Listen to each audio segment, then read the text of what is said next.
Le désert était encore endormi lorsque le vent se leva, portant avec lui la poussière fine qui recouvrait toute avant-garde, une base d'opération avancée perdue au milieu de nulle part. Sous le grand hangar d'acier, la lumière des projecteurs créait des halos pâles sur les hélicoptères rangés comme des faucons mécaniques au repos. L'air y sentait le métal, la sueur et le kérosène séché. Une femme, seule, s'y déplaçait avec la précision d'une horloge. Elle s'appelait Emilianne Taylor, spécialiste en technologie d'armement. Pas une parole, pas un geste inutile. Ses mains gantées glissaient sur la carcasse d'un Apache AH-64, inspectant chaque joint, chaque boulon, chaque câble. Devant elle reposait le Canon M230 de 30 mm, son fardeau quotidien, et peut-être son seul confident. Chaque matin, elle arrivait avant l'aube. Avant que la base ne se réveille, avant les cris, avant le chaos. Elle nettoyait, démontait, réassemblait. C'était sa routine, sa prière silencieuse. Les autres la croisaient sans jamais vraiment la voir. Une ombre en combinaison grise, sans histoire, sans visage. On l'appelait parfois Général Dust-Mop, le général du balai, à cause de sa manie à garder les lieux d'une propreté maniaque. Elle ne répondait jamais. Ce matin-là, le cliquetis de ses outils résonnait faiblement sous la voûte du hangar. Le soleil levant filtrait à travers les meurtrières du toit, dessinant sur son visage fatigué des lignes dorées. Elle ôta la goupille de sécurité du Canon, vérifia la culasse, essuya la poudre invisible avec un chiffon. Chaque geste était exécuté avec une rigueur d'élite, la marque d'une mémoire musculaire forgée dans le feu. Mais derrière son calme, il y avait une tension subtile, la vigilance d'un soldat qui ne dort jamais vraiment. Ses yeux, d'un gris froid, balayaient régulièrement l'entrée du hangar, les angles morts, les ombres. Elle paraissait absente, mais rien ne lui échappait. À 5h47, des voix lointaines mirent fin à la solitude. Des mécaniciens, encore mal réveillés, entraient en riant. L'un d'eux, un jeune caporal, la désigna du menton. Et, regardez, la reine de la poussière est déjà à l'œuvre. Rire. Personne ne la défendit. Émilie ne leva même pas la tête. Mais, en ajustant son outil, sa manche se remonta légèrement, révélant un écusson noir et or à demi effacé, cousu à même le tissu. Un symbole presque oublié. Un pilote entra alors. Il portait encore son casque, décoré de médailles et de traces d'usure. Son regard s'arrêta net sur l'écusson. Le temps sembla suspendu. Il cligna des yeux, incrédule. Son visage passa de la curiosité à une forme de respect mêlé de crainte. « Ce patch » murmura-t-il. « Impossible. » Émilie ne répondit pas. Elle rangea simplement ses outils, puis reprit le nettoyage du Canon, comme si de rien n'était. Mais quelque chose venait de changer. Dans le hangar, le silence s'était épaissi. Et au-dessus du bruit des moteurs lointains, un murmure commença à se propager. Elle portait le sigle Eagle Talon. Le soleil s'était levé au-dessus du désert, transformant la base de Vanguard en un four de métal et de poussière. Les pales des hélicoptères miroitaient sous la chaleur, les moteurs rugissaient, et les cris des équipes techniques se mêlaient au sifflement du vent. Mais au cœur de cette routine militaire, quelque chose avait changé. Une rumeur. Un frémissement invisible, circulant d'un soldat à l'autre. Tu savais qu'elle portait le patch des talons. Eagle Talon? Les fantômes? Non, c'est impossible. La plupart ne savaient même pas ce que signifiait réellement ce nom. Eagle Talon Division, un mot chuchoté dans les couloirs du Pentagone, une unité si secrète que même son existence était niée. Des opérations invisibles. Des cibles jamais reconnues. Des missions qui n'existaient que dans les rapports classifiés. Et tous ses membres avaient été déclarés KIA, tués au combat, 5 ans plus tôt, lors d'une extraction ratée à Samaran. Emilianne Taylor, elle, était officiellement morte. Dans le hangar, elle continuait à travailler, imperturbable. Son uniforme trempé de sueur, ses gestes toujours précis. Elle ne montrait aucun signe d'avoir entendu la rumeur. Mais les regards s'étaient fait plus lourds. Des murmures suivaient chacun de ses pas. Certains la fixaient avec crainte, d'autres avec suspicion. Vers midi, le capitaine Ryan Caldwell, responsable du hangar, fit irruption avec un clipboard en main. Il était jeune, sûr de lui, et avait ce ton sec propre aux officiers qui pensent tout savoir. « Taylor, j'ai besoin d'un Apache prêt pour 14 heures. » Ordre du colonel. Et cette fois, évite les erreurs. Émilie leva les yeux, une fraction de seconde. Pas de colère. Pas de défi. Juste un regard calme, inébranlable. « Oui, monsieur. » Caldwell tourna les talons sans ajouter un mot. Il n'avait pas remarqué le léger frisson dans l'air, ni les deux hommes en uniforme sans insigne qu'il observait depuis la passerelle supérieure. Des officiers du renseignement. Dans la salle de commandement, l'atmosphère était tout aussi tendue. Le colonel Andrew Mitchell, commandant de la base, fixait un écran holographique montrant des rapports internes. Une photo s'affichait, celle d'Emily, prise depuis une caméra de surveillance du hangar. À côté, un dossier. Talon uni, classified level alpha. « Vous êtes sûr de ça ?» demanda Mitchell sans détourner les yeux. « Affirmatif, monsieur », répondit l'un des analystes. Le patch sur son uniforme correspond à l'insigne d'Eagle Talon. Les dossiers biométriques confirment 96% de correspondance avec le lieutenant-colonel Emily Ann Taylor, porté disparu en 2020. Le silence tomba. Le colonel Mitchell inspira lentement. Il connaissait ce nom. Taylor avait été une légende silencieuse. Une opératrice de terrain à la réputation presque mythique, jusqu'à sa disparition à Samaran, lors d'une mission devenue synonyme d'échec total. « Pourquoi être ici, avant-garde, sous couverture de technicienne ?» murmura Mitchell, plus pour lui-même que pour ses hommes. L'analyste hésita. On ne sait pas encore. Mais elle a demandé son transfert ici volontairement, 6 mois après sa mort. C'est impossible sans un appui très haut placé. Mitchell s'appuya sur la table, le regard dur. Mettez le Pentagone au courant. Immédiatement. Et surveillez-la de près. Discrètement. Dans le hangar, le major Thomas Blackwell observait Emily depuis la plateforme. C'était un vétéran respecté, pilote décoré, et un homme qui avait vu la guerre sous ses visages les plus sombres. Quand il descendit la rampe, son pas résonna sur le sol en métal. « Spécialiste Taylor », dit-il d'une voix calme mais ferme. « Ce patch sur votre manche, où l'avez-vous eu ?» Elle ne répondit pas tout de suite. Ses mains continuaient à visser un module de ciblage sur la pâche. Puis, lentement, elle leva la tête.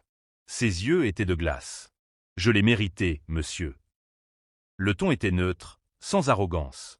Mais quelque chose dans cette phrase fit tressaillir Blackwell. Il observa le patch, le contour usé, les fils dorés à moitié effacés. Il savait. Ce symbole n'était pas censé exister. « Eagle Talon », murmura-t-il. « J'ai entendu parler de vous. Des ombres qui allaient là où même la Delta Force refusait d'aller. Mais, vous êtes morts. Tous. » Emily remit le capot du canon et posa ses outils. Pas tous, apparemment. Un silence lourd s'abattit. Blackwell sentit un frisson remonter le long de sa colonne. Il s'inclina légèrement. « Si c'est bien vous, lieutenant-colonel, je serai discret. »« Faites ce que vous voulez, » répondit-elle simplement. « Je fais juste mon travail. » Il s'éloigna, pensif. Mais dès qu'il franchit la porte, il sortit son communicateur. « Ici Blackwell. Confirmez la présence d'un code talon sur site. Je répète, possible survivante de Samaran. » Le reste de la journée, le hangar devint une poudrière silencieuse. Les conversations se coupaient dès qu'Emily passait. Certains pilotes, sans savoir pourquoi, la saluaient par réflexe, comme si leur instinct reconnaissait un grade que leur esprit refusait d'admettre. Les plus jeunes, eux, détournaient le regard. Au crépuscule, Emily rangea ses outils dans la boîte métallique, verrouilla la pâche et s'assit quelques secondes, le regard perdu vers le désert. Les dunes brillaient sous les dernières lueurs. Elle se souvenait du sable d'un autre désert, Samaran, 5 ans plus tôt. Des flammes, des cris, la radio hurlante, extraction compromise. Tous les talons tombaient. Et elle, seule, rampant à travers la poussière et le sang. Elle posa la main sur le patch noir et or. Sa voix, à peine un souffle, se perdit dans le vent chaud. « Vous n'êtes pas mort pour rien. Pas encore. » La nuit s'était abattue sur la base Vanguard. Le vent faisait gémir les tôles, et les projecteurs traçaient des lignes blanches dans la poussière. Tout semblait calme, trop calme. Mais à l'intérieur du poste de commandement, les choses bouillaient. Les données biométriques étaient formelles. Le lieutenant-colonel d'Emily Ann Taylor était bien en vie. Une survivante d'Eagle Talon, une unité disparue, réapparue au cœur même d'une base active. Une anomalie vivante. Le colonel Mitchell fixait le dossier posé sur la table. Face à lui, le major Blackwell, celui-là même qu'il avait rencontré dans le hangar. « Alors, c'est confirmé, » dit Mitchell. « Oui, monsieur. J'en ai eu la certitude. Ce regard, cette façon de bouger, ce n'est pas une technicienne. C'est une opératrice de terrain. De haut niveau. Et elle travaille ici, sans qu'aucun registre ne mentionne sa réintégration. » Le colonel soupira, puis se leva lentement. « Faites venir Taylor dans mon bureau. » Tout de suite. Quelques minutes plus tard, Emily entra. Toujours droite, uniforme impeccable, expression fermée. Mitchell la fixa un instant sans parler. Les néons projetaient une lumière blafarde, et le silence pesait. « Asseyez-vous, lieutenant-colonel Taylor. » Un mince sourire effleura ses lèvres. « Vous avez fait vos recherches. Vous n'avez pas idée à quel point, » répondit Mitchell. « Alors, expliquez-moi. Pourquoi une héroïne supposément morte revient parmi nous, sous une fausse identité ?» Elle resta immobile, les yeux fixés droit devant elle. « Parce que les morts travaillent mieux quand personne ne les dérange. » Le colonel s'adossa à sa chaise. « Vous réalisez que c'est une violation directe du protocole de sécurité nationale. La sécurité nationale, colonel, m'a enterré vivante à Samaran. Elle n'a plus grand-chose à m'interdire. » Un silence tranchant tomba. Blackwell baissa les yeux, mal à l'aise. Mitchell, lui, resta de marbre. « Vous parlez de Samaran. J'aimerais savoir ce qu'il s'est vraiment passé là-bas. Les rapports disent « opération compromise. Aucun survivant. » Les rapports disent ce qu'on leur ordonne d'écrire, colonel. Elle inspira lentement. On nous a envoyés dans un piège. Nos coordonnées ont fuité avant même le déploiement. Quelqu'un, à Washington, nous a vendus. J'ai survécu, pas par chance, mais parce que j'ai compris. Et depuis ce jour, je cherche à savoir qui. Et Vanguard, la base la plus connectée du réseau interne du commandement central. L'endroit idéal pour fouiller sans attirer l'attention. Le colonel Mitchell la fixa, longuement. Une part de lui respectait cette femme. Une autre redoutait ce qu'elle représentait. Vous êtes consciente que votre présence ici met toute la base en danger? Ce n'est pas moi le danger, colonel. C'est celui que je poursuis. Pendant ce temps, à l'extérieur, la rumeur s'était transformée en certitude. Les couloirs bruissaient, elle est vivante, la Talon. Certains soldats parlaient d'elle avec admiration, d'autres avec peur. Dans le réfectoire, on murmurait qu'elle avait abattu seule une escouade entière d'insurgés à main nue. Les légendes naissaient à mesure que les faits disparaissaient. Mais tout changea le lendemain matin. À 6h30, un convoi officiel arriva à Vanguard. Des véhicules noirs, sans insigne. 2 agents descendirent, costumes sombres, lunettes tactiques. Division Air, le renseignement interne du Pentagone. Le genre de présence qui annonce des heures d'interrogatoire ou des disparitions silencieuses. Émilie les vit arriver depuis le hangar. Elle comprit immédiatement. Quelqu'un, quelque part, venait d'activer le protocole Raven. Une procédure réservée aux agents déserteurs ou aux témoins gênants.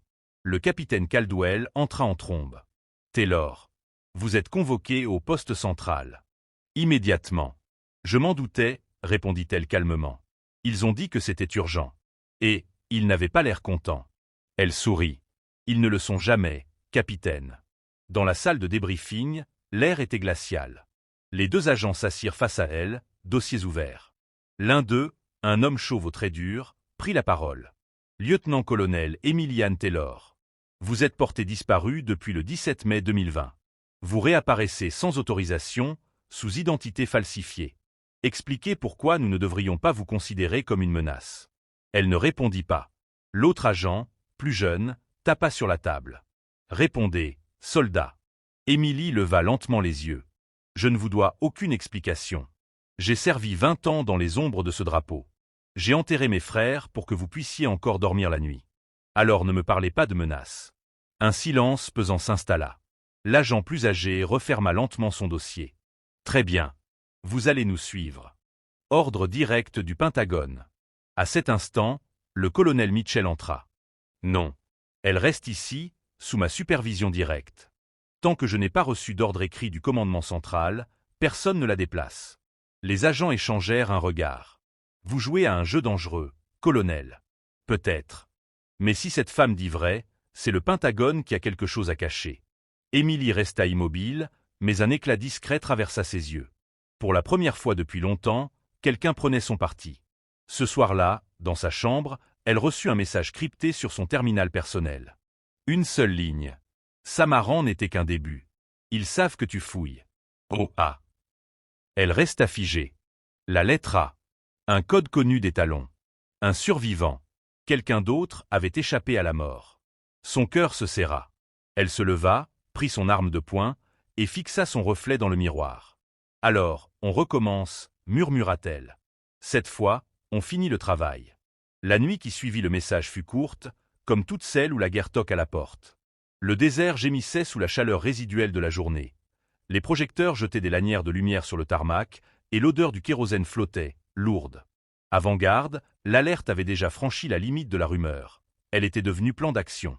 À 2h12, les haut-parleurs grésillèrent, un son net, programmé pour fendre le sommeil. Hall personnel, Battle Station. Hall personnel, Battle Station. Perimte Breach, North Sector. Le message se répéta, sec, sans appel. Le cœur de la base se réveilla dans un claquement de bottes et d'acier. Emily était déjà debout. Elle avait préparé ses affaires la veille, au cas où. Elle glissa dans sa tenue de combat, vérifia son chargeur et raccorda un petit module de décryptage au tableau de maintenance de l'Apache. Son regard se posa un instant sur le patch noir et or, visible maintenant malgré ses efforts pour le dissimuler. Il brillait d'une noirceur qui ne renvoyait rien. C'était comme regarder une blessure guérissant en surface, mais jamais oubliée. Le major Blackwell était déjà sur la piste, organisant les équipes de riposte. Son visage, d'habitude fermé et mesuré, était maintenant une plaque d'acier chauffé. Concentration, colère, calcul. Il fit signe au groupe d'infanterie motorisée. Recherche et neutralisation, North Perimte. On verrouille les points d'extraction. Aucun civil, aucun véhicule non autorisé en sortie. Sa voix ne tremblait pas. Celle des hommes derrière lui non plus. Il connaissait les ordres et la cadence militaire. En dehors des murs, un rideau d'obscurité se brisait sous des phares-lents. Des silhouettes se déplaçaient dans la nuit, coordonnées, précises. Des mercenaires? Des soldats d'une force régulière étrangère? Les premières images reçues par drone montraient des silhouettes équipées de systèmes de vision nocturne sophistiqués et de charges d'assaut compactes. Blackwell analysa. Contrainte de mobilité élevée, équipe segmentée en 3 colonnes, approche standard Obsidian, suppression initiale, pénétration, extraction ciblée. Ils cherchent quelque chose, pas des kills aléatoires. Les soldats comprirent la différence. Quand une force vient prendre plutôt que détruire, le but est le renseignement. Et le renseignement peut tuer des peuples entiers en secret. Emily se positionna au cœur du hangar, non pas pour se cacher, mais pour faire ce qu'elle savait faire, transformer un espace en appareil offensif. Elle attacha un kit d'interférence radio sur la sortie du M230, activa le module Hawkeye reprogrammé. Si Obsidian veut des coms, nous allons leur donner des signaux pour les tromper, murmura-t-elle à Blackwell, qui hocha la tête. L'assaut commença à 2h43. Des détonations lointaines, des rafales, d'abord sporadiques, puis coordonnées. Le périmètre nord s'enflamma, barbelés coupés, capteurs électromagnétiques neutralisés. Les mercenaires avaient choisi l'heure où les rondes sont à leur minimum et la rotation des équipes peu préparée. C'était cruel, méthodique. Ils utilisaient le chaos du changement de quart, tactique classique pour créer la confusion. Un petit groupe de gardes parvint à engager les assaillants au mi-chemin du périmètre. Les échanges furent brutaux, balles traçantes, éclats, cris. Les premiers blessés tombèrent. L'éclairage d'alerte tourna au rouge. On appelait des renforts de la tour de contrôle, mais la base se devait de tenir. Les mercenaires mettaient en action un objectif clair, atteindre le hangar principal. Blackwell prit position au pont technique, coordonnant la riposte comme un chef d'orchestre dans une symphonie de plomb. « Laissez-moi 2 équipes pour la contre-attaque et protégez les points vitaux », ordonna-t-il. Il fixa Emily. Si c'est la main d'Obsidian, ils vont viser le hangar, et pas seulement pour l'avion. Ils veulent le module. Emily se tourna vers son Apache comme on se tourne vers un vieil allié. Ils ont raison. Ce module contient des clés. S'ils mettent la main dessus, tout ce que j'ai rassemblé s'effondre. Sa voix était froide mais sans tremblement. Les premiers mercenaires atteignirent le mur du hangar. Ils utilisaient de petites charges de sectionnement, des percussions explosives pour traverser la tôle renforcée. Les rapports velléitaires de sécurité tombèrent comme des feuilles mortes. Perimte compromised, Westgate Fallen. Les défenses s'organisaient, mais la supériorité technique des assaillants rendait la lutte asymétrique. Emily, Blackwell et une poignée d'hommes d'élite ne se contentèrent pas d'attendre. Ils allèrent frapper la première vague. Le terrain était bruyant et rempli de pièges invisibles. Éclats, petites mines à fragmentation, frôlements radio. Blackwell sortit en premier, détermination gravée sur le visage. Emily le suivit, le module de décryptage serré dans un sac étanche. La première confrontation fut un carnage ordonné. Les mercenaires utilisaient des réseaux radio brouillés et des appareils de commutation. Emily posa sa boîte, sortit un petit émetteur, et en une série de frappes tapotées, elle inversa les flux. Les signaux d'obscurité devinrent signaux de leur position. Les mercenaires, habitués à la sécurité de leurs canaux, commencèrent à recevoir des coordonnées erronées, leurs lasers pointant dans le vide. Ce contre-jeu permit à la force de Blackwell de faire des pertes ciblées. Les hommes de Blackwell, entraînés et froids, avancèrent avec sang-froid, tirs courts, grenades à main, manœuvres de contournement. Le sable emportait l'odeur de la poudre et du feu. L'air vibrait d'une violence mécanique, et pourtant, au milieu de la furie, Emily restait d'une efficacité glaciale. Mais Obsidian ne se laissait pas duper longtemps. Ils déployèrent une équipe d'assaut spécialisée, une unité d'élite équipée pour l'infiltration en milieu aérien. Leur commando fut précis, rapide. Ils braquèrent un canon improvisé sur la rampe d'entrée, déterminés à neutraliser la protection humaine. Les tirs devinrent rapprochés. Un frère d'armes tomba à la droite de Blackwell. Le sang éclaboussa le sol, noir contre la poussière du désert. Blackwell sentit la rage monter. Il poussa ses hommes plus loin, se frayant un chemin comme un taureau. Emily couvrit la retraite avec des tirs secs, calculés, elle ne gaspillait pas un seul impact. À l'intérieur du hangar, la situation se gâtait. Les mercenaires avaient percé la porte principale. Des silhouettes masquées s'engouffrèrent. Ils commencèrent à fouiller, suivant des informations précises. Ils savaient ce qu'ils cherchaient. Le temps devint la seule véritable arme de la défense. Emily trouva son module accroché à une plaque du canon. À côté, un sac de transport avait été ouvert et vidé, la trace d'un passage. Quelqu'un avait frôlé le cœur de sa preuve. La colère, froide et blanche, traversa ses yeux. Elle enfila un gilet, prit son arme lourde et s'engagea dans le couloir qui menait à la salle des commandes. Là, la rencontre fut brutale. Face à face, Emily croisa un homme qui portait une veste noire sans insigne, mais avec des yeux d'acier. Il avança vers elle, arme automatique prête. Emily n'eut pas le temps de réfléchir. Ses mouvements étaient ceux d'une opérationnaire. Esquive, roulade, prise d'angle et un tir précis derrière l'épaule qui neutralisa l'assaillant. Elle récupéra un petit terminal militaire de sa poche et y inséra des codes. L'appareil émettait une clé de chiffrement qui pouvait, si elle avait le temps, exposer une part du réseau d'Obsidian. Mais la victoire fut coûteuse. Une explosion remua le hangar entier. Ce n'était pas à l'extérieur, mais à l'endroit même où les mercenaires avaient tenté d'ouvrir la soute principale de l'Apache. Le module fut projeté, roulant sur le sol crasseux. Emily se précipita, sentit les doigts brûler quand elle le saisit. Une charge incendiaire s'était déclenchée en même temps. Elle se brûla la paume mais ne lâcha pas. Un fracas assourdissant couvrit ses oreilles. L'appareil d'arme tomba, et avec lui, le cratère d'un métal tordu. Le module, heureusement, restait intact. Elle serra les dents et, dans un instant d'une lucidité féroce, comprit que l'équipe d'Obsidian n'était pas venue pour tuer le hangar. Ils étaient venus pour une extraction rapide, non pour un siège prolongé. Elle se redressa pour voir la rampe du hangar s'ouvrir à nouveau. Des véhicules blindés à roues, silhouettes furtives, avançaient dans la nuit. Les renforts d'Obsidian se préparaient à prendre le site. C'était la seconde phase. Si l'assaut initial échouait, l'option était l'écrasement par supériorité mécanique. Blackwell hurla, retraite organisée vers la tour de contrôle. Ses hommes bougèrent, traînant leurs blessés, couvrant leur propre retraite avec du feu dirigé et des charges fumigènes. Emily prit position au milieu, couvrant la ligne de retraite, ajustant sa visée sur les véhicules blindés qui approchaient. Elle savait que chaque seconde gagnée permettrait au contrôleur de lancer une frappe d'urgence depuis l'air, mais les rotors n'allaient pas lever de sitôt. La base était en train d'isoler ses aéronefs pour éviter les tirs amis. Dans la confusion, une silhouette surgit de l'ombre, le même homme aux yeux d'acier qu'Emily avait déjà vu.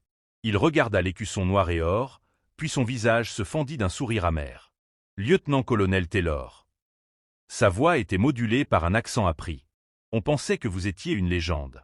Vous auriez dû rester une légende. » Emily ne répondit pas. Elle fit ce qu'elle faisait de mieux.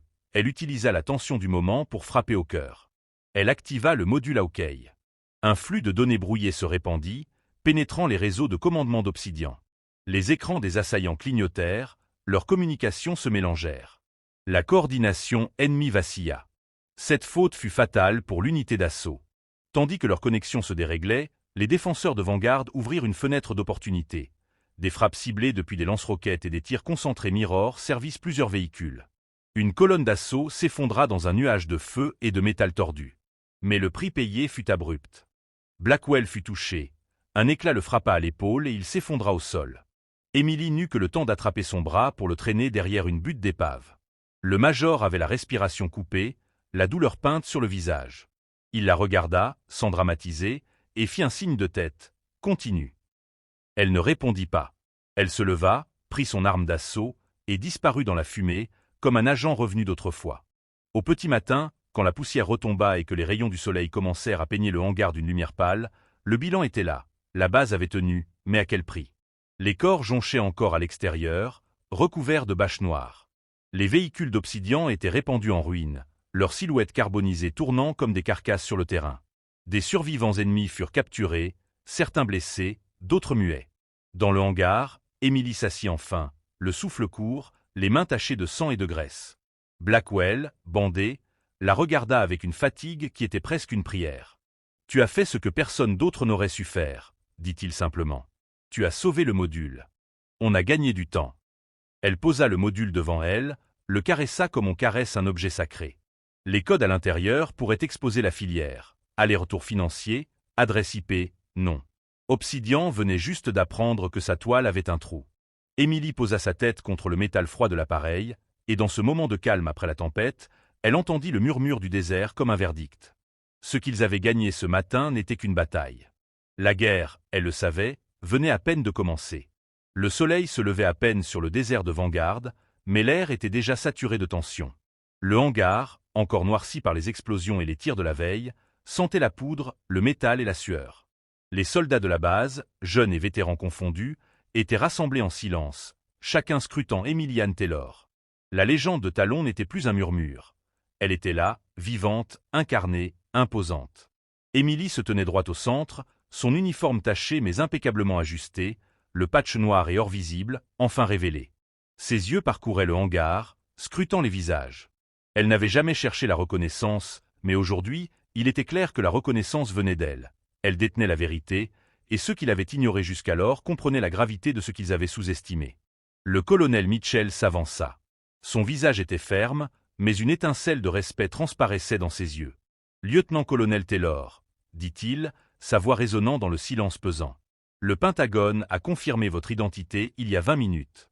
Vos missions à Eagle Talon, vos exploits. » Il laissa la phrase en suspens, comme si les mots ne pouvaient pas suffire à exprimer l'ampleur de ce qu'elle avait accompli. Emily hocha lentement la tête. « Mes frères et sœurs sont morts. J'ai survécu pour trouver ceux qui ont trahi notre équipe et protéger ceux qu'ils voulaient voler. » Son regard balaya la salle, et chaque soldat sentit le poids de ses mots. Ce n'était pas de la bravoure théâtrale. C'était une vérité tranchante, née de la douleur et de la perte.